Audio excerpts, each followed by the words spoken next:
यहाँ हुई, गुरु की ही पूरी महिमा है। भगवान राम एक मर्यादा पुरुषोत्तम है, जगन नियंत्रक हैं, लेकिन फिर भी गुरु के दरबार में उनको गुरु के शरण में जाना पड़ता है।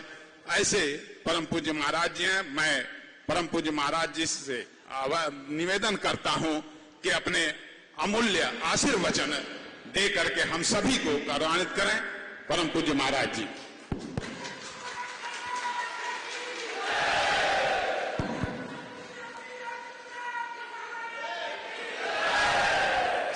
सत्य सनातन धर्म की, सत्य सनातन धर्म की, भारत माता की, भारत माता की, गौ माता की, गौ माता की, गंगा माता की, गंगा माता की, श्री राम जन्मभूमि की, श्री राम जन्मभूमि की, श्री कृष्ण जन्मभूमि की, श्री कृष्ण जन्मभूमि की। नमः पार्वती पतिये हर हर।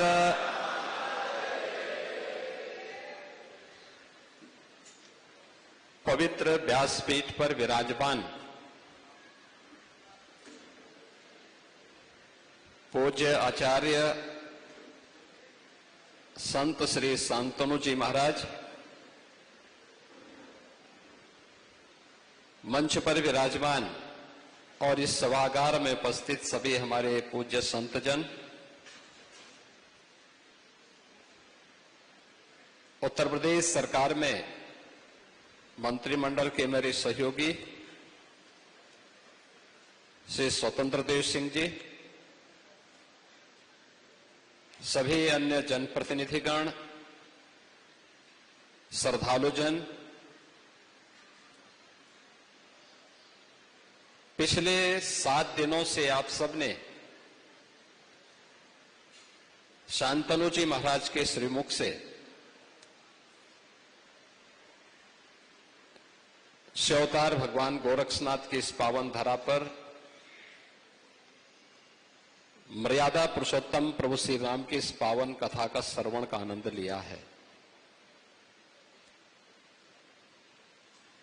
मुझे बहुत अच्छा लगा कि पिछले 7 दिनों की इस पावन कथा को बड़ी श्रद्धा के साथ आपने श्रवण किया, और उसमें भी मुझे बहुत अच्छा लगा कि इन 7 दिन कालीबाड़ी के महंत जी इस कथा में यहां उपस्थित रहे।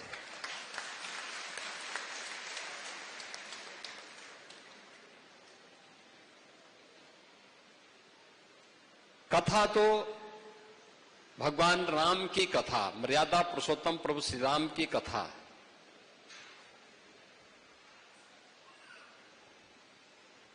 इस ब्रह्मांड में सदैव गूंजायमान रहती है। हरि अनंत, हरि कथा अनंता।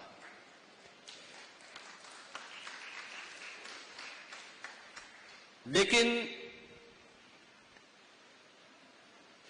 जब हम किसी ऐसे व्यासपीठ पर विराजमान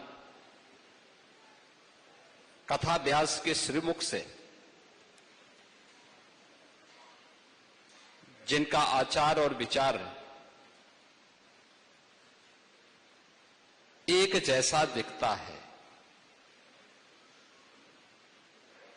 जैसा व्यावहारिक जीवन है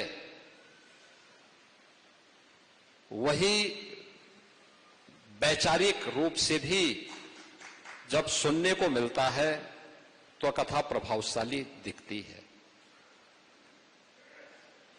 और आपने देखा होगा, लीक से हटकर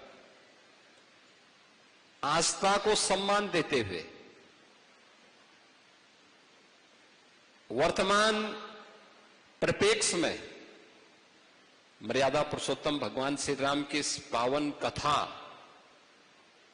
का वास्तविक मर्म क्या है, पिछले 7 दिनों के अंदर आप सबने इसको बहुत रोचक तरीके से सुना है, जाना है। मैं इसके लिए शांतनु जी महाराज का हृदय से अभिनंदन करता हूं। आप सभी श्रद्धालुजनों को भी हृदय से साधुवाद देता हूं कि आपने बड़ी श्रद्धा भाव के साथ यहां पर आए। ये मेरा सौभाग्य नहीं था कि मैं 7 दिन यहां बैठ नहीं पाया, लेकिन मैं कल भी कथा में था और आज भी मुझे कथा में बैठने का सौभाग्य प्राप्त हुआ है। लेकिन कथा के बारे में जानकारी जब मैं लेता था या श्रद्धालुजन मुझे बताते थे तो मुझे अच्छा लगता था कि लोग बड़ी श्रद्धा भाव के साथ कथा का श्रवण कर रहे हैं, आ रहे हैं और लोगों के मन में कथा के बारे में एक नई रुचि है। और यह भारत के अंदर ही हो सकता है। भगवान राम की कथा हजारों वर्षों से इस धराधाम पर सुनी जा रही है। हजारों वर्षों से कोई ऐसा सनातन धर्मावलंबी नहीं होगा, पहले तो कोई ऐसा भारतीय नहीं होगा और भारतीयों में तो सनातन धर्मावलंबी कोई होगा ऐसा नहीं कि जो भगवान राम की कथा के एक एक प्रसंग के बारे में न जानकारी रखता हो। यह हमारे संस्कार का हिस्सा है, हमारे पारिवारिक संस्कार, हमारा खून का रिश्ता यही हमें बताता है। अब क्या होने जा रहा है सबको पता है, लेकिन कथा के प्रसंग को वर्तमान परिप्रेक्ष्य में रखते हुए कैसे हम प्रभावी बना सकते हैं, जो आज की वर्तमान पीढ़ी का वह मार्गदर्शन कर सके। और वह कथा आपने पिछले 7 दिनों में यहां पर आचार्य श्री के मुंह से सुना है, उनके श्रीमुख से सुनने का आनंद आपको प्राप्त हुआ है, सौभाग्य आपको प्राप्त हुआ है श्रवण करने का। और आज ये कथा यहां पर तात्कालिक रूप से विराम ले रही है। प्रसंग जहां तक छोटा है, अगले वर्ष फिर इसके आगे के प्रसंग इसमें आएंगे। हम शांतनु जी महाराज से कहेंगे कि ये प्रसंग आगे बढ़ने चाहिए। और आज की तिथि और भी हम सबके लिए गौरवशाली क्षण है। आज गुरु पूर्णिमा भी है। गुरु के प्रति अपनी कृतज्ञता ज्ञापित करने का अवसर।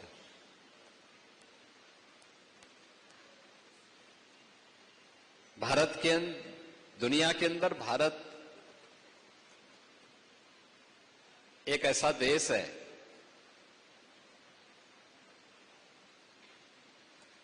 जिसने दुनिया को कृतज्ञता ज्ञापित करना सिखाया है।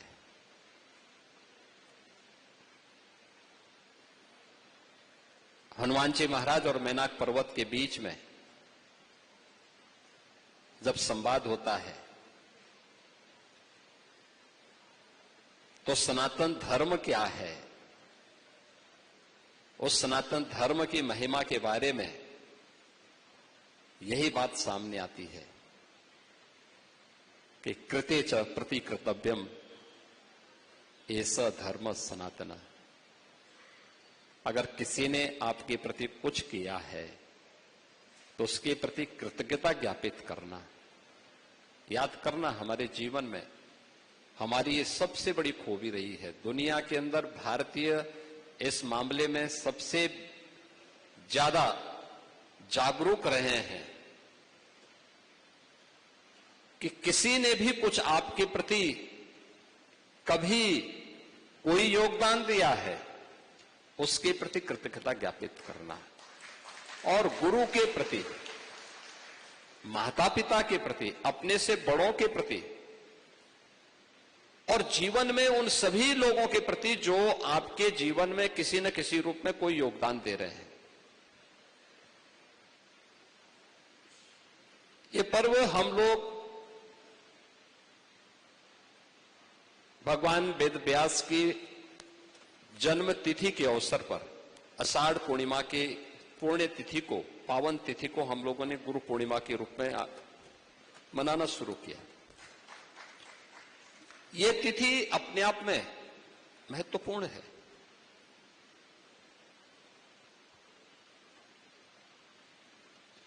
आप देखते होंगे, अक्सर सुनते होंगे, हम भारतीयों पे लोग एक आक्षेप लगाते हैं। आक्षेप क्या होता है कि हमने अपनी धरोहरों को संरक्षित नहीं किया है।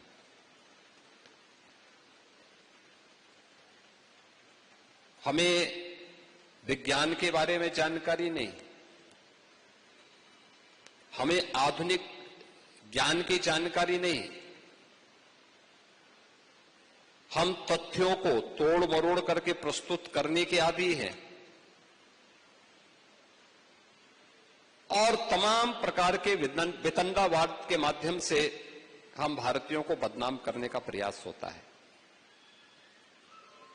लेकिन ऐसा सच नहीं है। हमने तर्क वितर्क उनके साथ नहीं किया।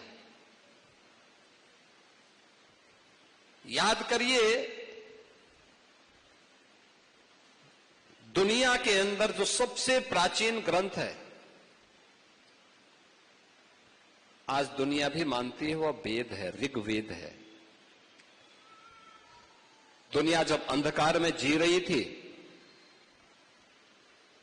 तब भारत के अंदर वेदों की ऋचाएं रची जा रही थी।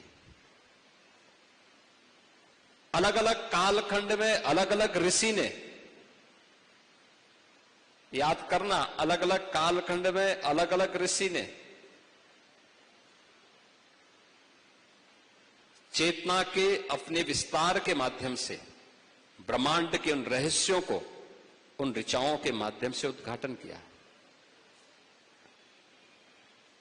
अपनी ऋचाओं के माध्यम से उन्होंने उन्हें आने वाली पीढ़ी के लिए दिया। लेकिन श्रवण परंपरा थी,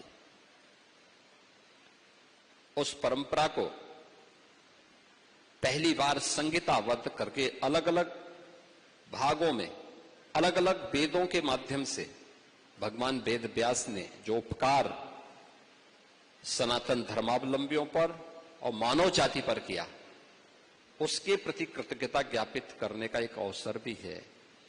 ज्ञान की इस धरोहर को जहां तक अभी दुनिया पहुंच नहीं पाई है, अभी तो दुनिया भौतिक विज्ञान पर शोध कर रही है, अभी तो वह उसी पर आगे काम कर रही है। चेतन मन से ही शोध हो रहा है। अभी अवचेतन और अचेतन मन की तरफ वो पहुंचा ही नहीं है।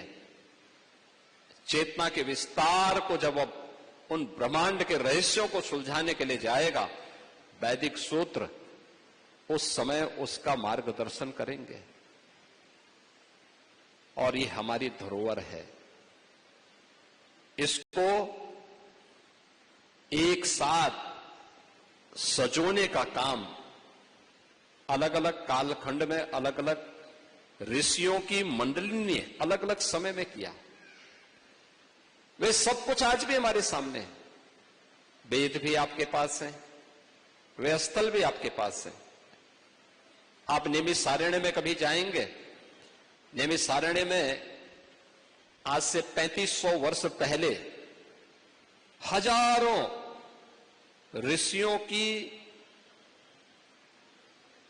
एक पंचायत होती है, एक सेमिनार होता है भारत की इस ज्ञान की परंपरा को लेकर के। पुराणों की रचना को लेकर के, उसकी भाषा शैली को लेकर के, उसके विषय को लेकर के हमने नैमिषारण्य को विस्मृत कर दिया। हम भूल गए। कुंभ जैसे आयोजन हमारे लिए धार्मिक आयोजन तो बन गए, लेकिन ज्ञान की इस परंपरा को विमर्श का माध्यम बनाने